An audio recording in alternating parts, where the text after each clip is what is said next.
En 1870, un hombre de 31 años en Cleveland, Ohio, controlaba el 4% de la capacidad de refinación de petróleo de Estados Unidos.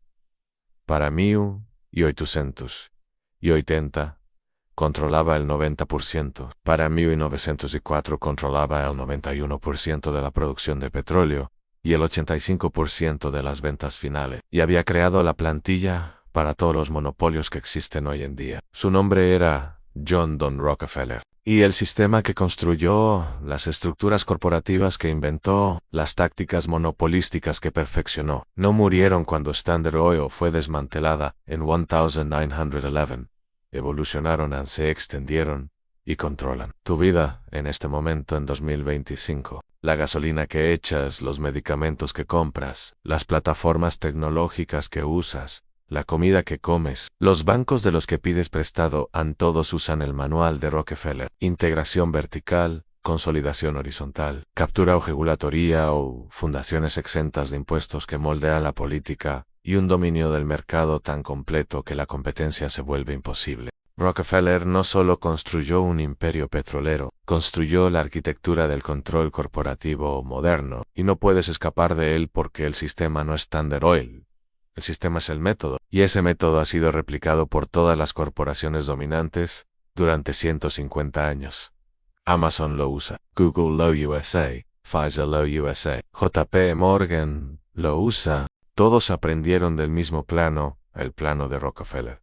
Controlar la cadena de suministro verticalmente, eliminar competidores horizontalmente, capturar a los reguladores, usar la filantropía para comprar legitimidad, y cuando el gobierno finalmente te desmantele, asegúrate de que las piezas que controlas valgan más que el todo. Déjame mostrarte exactamente cómo Rockefeller construyó este sistema, cómo lo usó para convertirse en el hombre más rico de la historia, cómo el desmantelamiento de Standard Oil en realidad lo hizo más rico, y por qué, 114 años después de ese desmantelamiento, todavía vives en el mundo que Rockefeller diseñó. Porque entender el sistema no es algo académico, es supervivencia. El sistema está diseñado para extraer riqueza de ti y concentrarla en la cima. Y una vez que veas cómo funciona, lo verás en todas partes. John Davidson Rockefeller nació el 8 de julio de 1839 en Richford, Nueva York. Su padre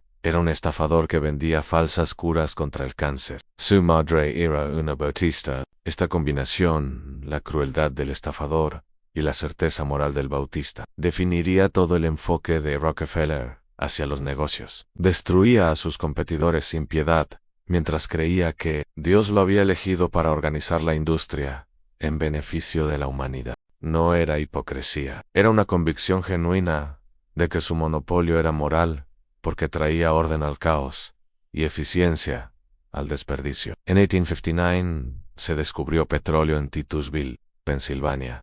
Comenzó la fiebre del petróleo. Miles de prospectores inundaron el oeste de Pensilvania para perforar. Fortunas se hicieron y se perdieron de la noche a la mañana. Era el caos and boom y bust. La sobreproducción hacía caer los precios. Luego las escaseces los disparaban. Rockefeller, que tenía 20 años y trabajaba como contable en Cleveland, vio una oportunidad, pero no en la perforación. Perforar era volátil, arriesgado, dependiente de la suerte. Rockefeller vio la oportunidad en la refinación, al convertir el crudo en queroseno para lámparas. Ese era el verdadero negocio. En 1863, Rockefeller invirtió $4,000 en su primera refinería en Cleveland. En 2 años, era la refinería más grande de Cleveland. Pero Cleveland tenía 30 refinerías. La competencia era feroz. Los márgenes eran delgados. La mayoría operaba al borde de la bancarrota. Aquí es donde emergió el genio de Rockefeller. No intentó competir en precio, intentó eliminar la competencia por completo, y lo hizo mediante un método que se convertiría en la base de la América corporativa, a la integración vertical. La integración vertical significa controlar todas las etapas de la producción. La mayoría de las refinerías solo refinaban petróleo, compraban crudo a los perforadores, lo refinaban y vendían queroseno a distribuidores, controlaban un solo paso.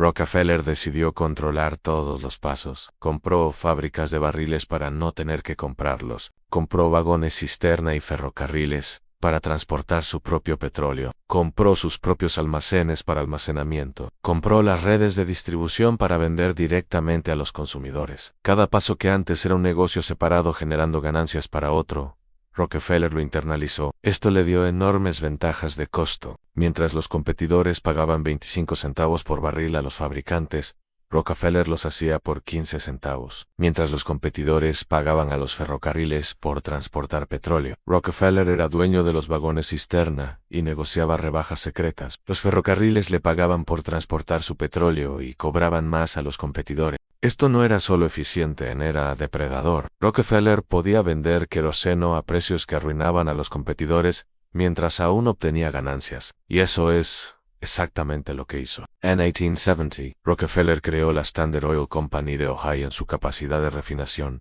había pasado de una pequeña planta a la operación de refinación más grande del mundo, pero aún solo controlaba el 4% de la refinación estadounidense.